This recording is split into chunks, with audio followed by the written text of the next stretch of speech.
ഞങ്ങൾ അപ്ലോഡ് ചെയ്യുന്ന വീഡിയോസ് നിങ്ങളിലെത്താൻ ഈ ചാനൽ ഇന്ന് തന്നെ സബ്സ്ക്രൈബ് ചെയ്യണേ. അതിനോടൊപ്പം ബെല്ലൈക്കൺ പ്രസ് ചെയ്യാൻ മറക്കരുത്.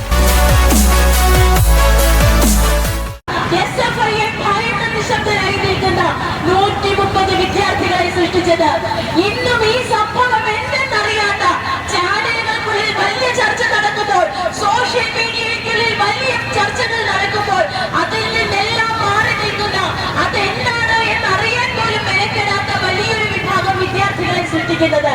അതുകൊണ്ട് ഈ വിധത്തിൽ വിദ്യാർത്ഥികളെ നിഷ്ക്രിയരാക്കി വെക്കുന്ന വിദ്യാഭ്യാസ നയങ്ങൾക്കെതിരെ, മനുഷ്യനെ ഇല്ലാതാക്കുന്ന വിദ്യാഭ്യാസ നയങ്ങൾക്കെതിരെ വിദ്യാഭ്യാസ സംരക്ഷണ സമരങ്ങൾ ക്യാമ്പസുകളിൽ നിന്നുണ്ടാവുകയാണ് ഇന്ന് ആവശ്യം. ആ സമരങ്ങളുടെ നേതൃനിരയിലേക്ക് ഇടതുപക്ഷ വിശ്വാസികൾ കടന്നു വരികയാണ് ആവശ്യം.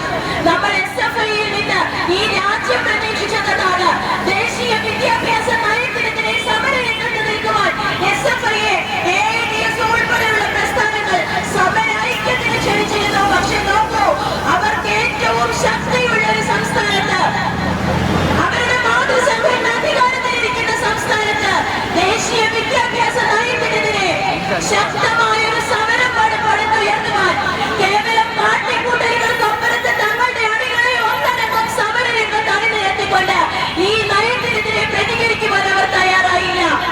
തങ്ങളുടെ തന്നെ രക്തസാക്ഷികളെ മുൻനിർത്തിക്കൊണ്ട് സ്വകാര്യ സർവകലാശാലകൾക്കെതിരെ സമരം നയിക്കുവാൻ SFI തയ്യാറായില്ല. മറിച്ച് കൊലക്കളങ്ങൾ സൃഷ്ടിക്കുന്നതാണ് നമ്മൾ കാണുന്നത്. സഹപാഠികളെ ഇല്ലാതാക്കുന്നതാണ് നമ്മൾ കാണുന്നത്.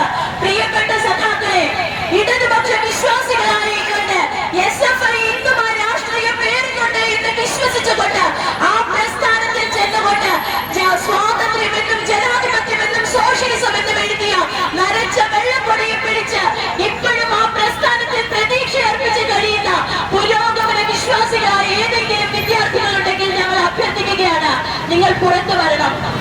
നിങ്ങൾ ചോദ്യം ചെയ്യണം. നിങ്ങളുടെ പിന്തുണയിലെ ഈ വിധത്തിലുള്ള അതിക്രമങ്ങൾ കാട്ടിക്കൂട്ടുവാൻ കൊത്തകൾ സൃഷ്ടിച്ചുകൊണ്ട് അതിനുള്ളിൽ വിദ്യാർത്ഥികളുടെ കൊലക്കലങ്ങൾ സൃഷ്ടിക്കുവാൻ, വിദ്യാർത്ഥികളെ അരാഷ്ട്രീയവൽക്കരിക്കുവാൻ, സമരങ്ങളിൽ നിന്ന് വിദ്യാർത്ഥികളെ അകറ്റി നിർത്തുവാൻ ഈ SFI ശ്രമിക്കുന്നുവെങ്കിൽ നിങ്ങൾ അതിനെ ചോദ്യം ചെയ്യണം. നിങ്ങൾ പുറത്തു വരണം.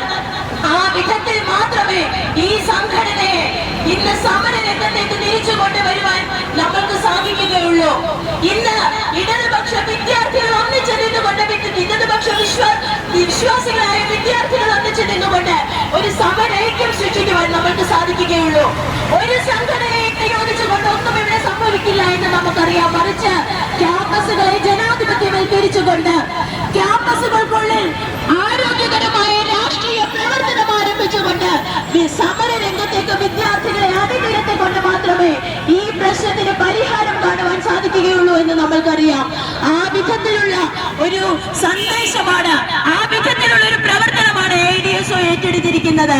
അതുകൊണ്ട് ഈ പ്രവർത്തനത്തെ ശക്തിപ്പെടുത്തിക്കൊണ്ട് സിദ്ധാർത്ഥിന് മുൻപിൽ പുഷ്പങ്ങൾ അർപ്പിക്കുവാൻ, സിദ്ധാർത്ഥിന്റെ ചിത്രത്തിന് മുൻപിൽ വിളക്ക് തെളിയിക്കുവാൻ തയ്യാറാകുന്നവർ അവരുയർത്തിപ്പിടിക്കുന്നത് ആ വിധത്തിൽ ജനാധിപത്യത്തിന്റെ, ഇടതുപക്ഷ രാഷ്ട്രീയ പ്രബുദ്ധതയുടെ രാഷ്ട്രീയമാണ് എന്ന് മനസ്സിലാക്കിക്കൊണ്ട് രംഗത്തേക്ക് വരുവാനാ വിദ്യാർത്ഥികൾ, അമ്മമാർ, യുവജനങ്ങൾ, ജനകീയ സമരപ്രവർത്തകർ തയ്യാറാകണമെന്ന് അഭ്യർത്ഥിച്ചുകൊണ്ട് ഈ സംഗമത്തിന് കൃതജ്ഞത രേഖപ്പെടുത്തുവാൻ AIDS തിരുവനന്തപുരം ജില്ലാ സെക്രട്ടറി സഖാവ് സാംപോളിനെ ക്ഷണിക്കുന്നു. ഞങ്ങൾ അപ്ലോഡ് ചെയ്യുന്ന വീഡിയോസ് നിങ്ങളിലെത്താൻ ഈ ചാനൽ ഇന്ന് തന്നെ സബ്സ്ക്രൈബ് ചെയ്യണേ. അതിനോടൊപ്പം ബെല്ലൈക്കൺ പ്രസ് ചെയ്യാൻ മറക്കരുത്.